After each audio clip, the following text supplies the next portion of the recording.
अपराधियों के द्वारा अर्जित संपत्ति को जब्त करने के लिए पृथक प्रावधान का समावेश किया गया। जो बीएनएसएस में संशोधन हुआ है उसमें अलग से प्रावधान किया गया है। इस प्रावधान को हम लोग सख्ती से लागू करेंगे, थाना स्तर पर लागू करेंगे और हर थाना को कम से कम महीने में 1-2 ऐसे मामले चिन्हित करने पड़ेंगे, पता लगाने पड़ेंगे अपराधियों की संपत्ति को और उसको त्वरित रूप से सप्ताह भर 10 दिन के अंदर में उसको अटैच करने का पावर पुलिस को है। तो उसको हम लोग सख्ती से लागू करेंगे। तो नया प्रावधान आया है अभी बीएनएसएस में, तो एनडीपीएस के अंतर्गत है या लीकर जो हमारा प्रोहिबिशन एक्ट है उसके अंतर्गत जो केसेस दर्ज हो रहे हैं उससे जो संपत्ति अर्जित कर रहे हैं उसको भी लिया जाएगा इस दायरे में। और बड़ा आसान है उसको पता करना कि हमारे बिहार के नवनियुक्त डीजीपी आईपीएस विनय कुमार ने पदभार ग्रहण करते ही ऐसे ऐलान कर दिए हैं और अपराधियों को चेतावनी दे डाली है, जिससे अपराधियों में दहशत व्याप्त हो गई है और उन्होंने आईपीएस आलोक राज से पदभार ग्रहण कर लिया और इसके साथ ही उन्होंने बड़ी बड़ी घोषणाएं कर दी है। और आपको बताते चले कि उन्होंने साफ तौर पर सभी थानेदारों के लिए आदेश जारी कर दिया है और इस आदेश में कहा गया है कि ना सिर्फ अब माफियाओं की गिरफ्तारी होगी, उनके घर पर कुर्की जब्ती की जाएगी, बल्कि उनकी संपत्ति भी अटैच की जाएगी, उनकी सारी संपत्तियों की नीलामी की जाएगी और थानेदार को आदेश दे दिया गया है कि अपराधियों को दौड़ाओ। अब सड़कों पर अपराधियों को दौड़ाया जाएगा और जो अपराधी गिरफ्तार नहीं हो पाएगा, जो अपराधी पुलिस को आंखें दिखाएगा, अब उस अपराधी का एनकाउंटर होगा। और सीधे साधे शालीन स्वभाव के माने जाने वाले आईपीएस विनय कुमार का यह रूप देखकर बिहार के सभी थानेदारों की हवा निकल गई है और थानेदारों को उन्होंने ऐसे आदेश जारी कर दिए हैं। और पदभार ग्रहण करते ही उन्होंने मीडिया से बातचीत के दौरान आखिर क्या कहा है, ये तमाम बातें इस 3 से 5 मिनट की रिपोर्ट में हम आपको बताने जा रहे हैं।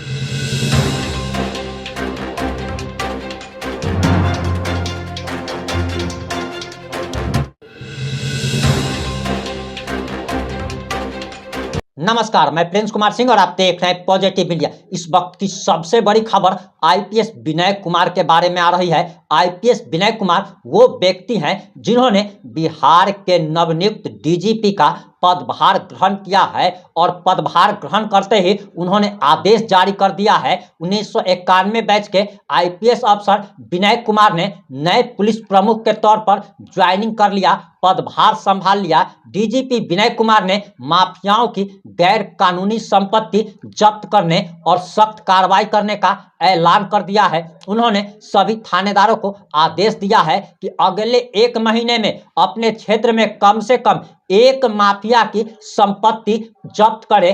पुलिस की सक्रियता बढ़ाने और गश्त पर मजबूती पर जोर दिया गया ताकि अपराधियों पर नियंत्रण किया जा सके।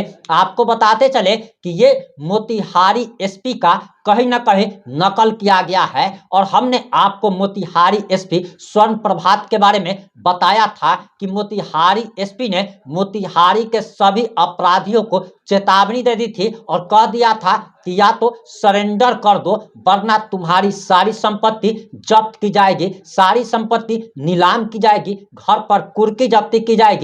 और लगातार मोतिहारी एसपी एक्शन ले रहे हैं और हमने आप लोगों से सवाल किया था कि क्या बिहार के सभी जिलों में ऐसा ही होना चाहिए। बहुत सारे हमारे दर्शकों ने कहा था कि हाँ जी, पूरे बिहार में ऐसे ही पुलिस अधिकारी को काम करना चाहिए। और अब आप देख लीजिए कि बिहार के डीजीपी पद पर ज्वाइन होते ही आईपीएस विनय कुमार ने पूरे बिहार के थानेदारों के लिए आदेश जारी कर दिया।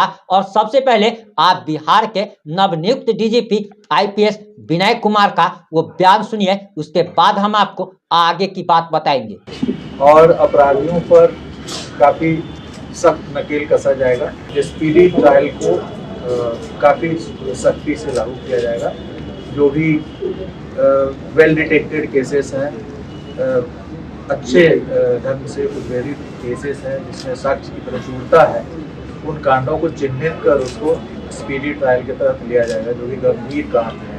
अभी आपने देखा होगा कि बीएनएसएस में अपराधियों के द्वारा अर्जित संपत्ति को जब्त करने के लिए पृथक प्रावधान का समावेश किया गया। तो बीएनएसएस में संशोधन हुआ है उसमें अलग से प्रावधान किया गया है। इस प्रावधान को हम लोग सख्ती से लागू करेंगे, थाना स्तर पर लागू करेंगे और हर थाना को कम से कम महीने में 1-2 ऐसे मामले चिन्हित करने पड़ेंगे, पता लगाने पड़ेंगे अपराधियों की संपत्ति को, और उसको त्वरित रूप से सप्ताह भर 10 दिन के अंदर में उसको अटैच करने का पावर पुलिस को है।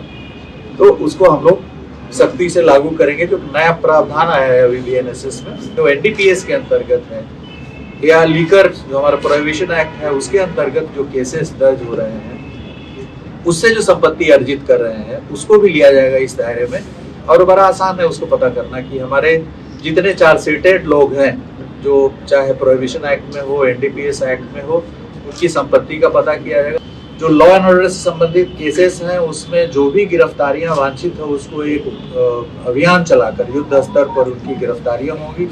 लॉ एंड ऑर्डर से रिलेटेड केसेस को भी हम लोग स्पिरिट ट्रायल में लेंगे, क्योंकि शुरू में तो कुछ गिरफ्तारियां हो जाती है, लेकिन शेष गिरफ्तारियां काफ़ी लंबे समय तक लंबित रह जाती है किसी किसी कांड में, तो उन सभी की समीक्षा की जाएगी। अपराध नियंत्रण हमारा मूल उद्देश्य है। अपराध नियंत्रण के लिए पुलिस की विजिबिलिटी बढ़ाई जाएगी, और अभी हमारे पास डायल 112 के भी करीब 2000 वाहन उपलब्ध हो गए हैं। तो डायल 112 हो या थाने के अंदर जो पेट्रोलिंग व्हीकल्स हैं, रोड पेट्रोल्स के लिए भी व्हीकल्स खरीदे गए हैं। तो पेट्रोलिंग पे हमारी नजर रहेगी। पेपर लीक के संबंध में नियमों को भी आप जानते हैं जो संशोधन हुआ है, नियमों में संशोधन हुआ है, उसमें भी धार लाने का प्रयास किया गया है। आपने भी देखा कि कांस्टेबल एग्जाम हुआ, उसमें किसी भी तरह की कोई त्रुटि नहीं हुई। कल जो BPSC का एग्जाम हुआ, उसमें भी जहाँ तक हम आप ही लोग मीडिया रिपोर्टिंग से देख पाए हैं कि वो कुछ अफवाहें फैली थी, लेकिन कोई इस तरह का मजबूत आधार अभी तक नहीं मिला है कि उसमें क्वेश्चन लीक हुआ।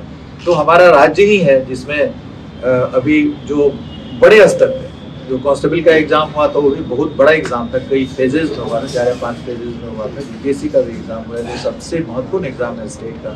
तो ये प्रभावकारी ढंग से, अच्छे ढंग से हम जो लीक कराने वाला गैंग है, उससे हम 2 कदम आगे रहें, ताकि उनकी मंशा को हम विफल कर सकें। SMU को हम लोगों ने कन्वर्ट कर दिया साइबर पुलिस स्टेशन में। हर जिले में साइबर पुलिस स्टेशन हो गए। बिहार कुछ राज्यों में से है जहां पे हर जिले में पृथक रूप से नोटिफाई हो गया साइबर पुलिस स्टेशन। उसके लिए जमीन हम लोगों ने चिन्हित कर दिया है, और देश में हम पहला राज्य है, प्रथम स्थान पर है, जो जितना साइबर फ्रॉड हुआ है उसके जो प्रतिशत बैंक में हम लोगों ने जो रोका है पैसा, जो होल्ड कराया है पैसा, उसमें Bihar is the top state, जिसने आई थिंक माननीय से 35% और 35% हम लोग पैसा, यदि 100 रुपया साइबर फ्रॉड हुआ तो 35 रुपया हम लोग बैंकिंग सिस्टम में रोक पाए हैं, और जो विक्टिम है उसको उतना पैसा हम लोग in due course of time court के आदेश से हम लोग मुहैया करा देंगे। बिहार की जनता से हमारी अपील है कि जो पुलिस की व्यवस्था है, अवधारणा है, जो भी कानून है, वो सिर्फ पुलिस के लिए नहीं है, उसमें हर स्टेप पे जनता का इन्वॉल्वमेंट है। तो जनता से अपेक्षा है कि आप पुलिस के साथ कंधे से कंधे मिला करके अपराधियों के खिलाफ जिहाद करें। आपको बताते चले कि IPS विनय कुमार ने ज्वाइन करते ही, DGP का पदभार संभालते ही अपराधियों के खिलाफ जंग का ऐलान कर दिया। उन्होंने साफ कह दिया कि माफियाओं की सारी संपत्ति जब्त की जाएगी, पुलिस को सड़कों पर दिखना होगा, गश्ती बढ़ानी होगी, जांच व्यवस्था को भी मजबूत किया जाएगा, साइबर अपराध पर भी नकेल कसा जाएगा, पेपर लीक जैसे मामलों पर भी सख्त कार्रवाई करने की उन्होंने बात कही है। नए DGP विनय कुमार ने राज्य सरकार के नए कानून का भी हवाला दिया। इस कानून के तहत माफियाओं और अपराधियों की गैर कानूनी संपत्ति जब्त की जाएगी। उन्होंने सभी थानेदारों को आदेश दे दिया कि अगले 1 महीने के अंदर में अपने इलाके के कम से कम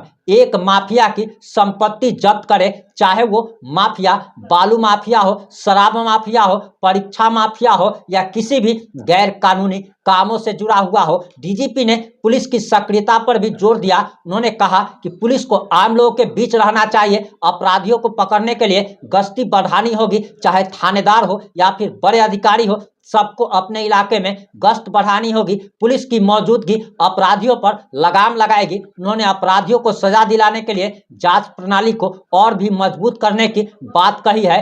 वहीं DGP ने बताया कि FSL की भी क्षमता बढ़ाई जा रही है। जल्द ही सभी क्षेत्रों में FSL भवन बनेंगे। अभी बिहार में सिर्फ 4 FSL काम कर रहे हैं। हर जिले में मोबाइल FSL भी है, इन्हें और बढ़ाया जाएगा। लेकिन आपको सबसे बड़ी बात बताते चले कि DGP डीजीपी विनय कुमार ने यह नहीं बताया कि अगर कोई शोषित, वंचित और गरीब व्यक्ति थाना पर जाता है तो थानेदार द्वारा उसे भगा दिया जाता है, उसकी बात को नहीं सुनी जाती है, उसके दुख दर्द का निवारण नहीं किया जाता है। और इतना ही नहीं बल्कि बिहार पुलिस में जो भ्रष्टाचार दिन प्रतिदिन बढ़ता चला जा रहा है, बिहार पुलिस अपराधियों को पकड़ने में कम और उसकी नजर इस बात पर बनी रहती है कि कौन व्यक्ति बिना हेलमेट का आ रहा है, बिना जूता का आ रहा है और किससे कैसे पैसा ऐंठा जा सकता है। बिहार में तो ये हालत है कि आप एफआईआर करते हैं, आपके घर चोरी डकैती हो जाती है, आपके घर में हत्या हो जाती है और आप अगर एफआईआर करते हैं तो पुलिस अपराधियों को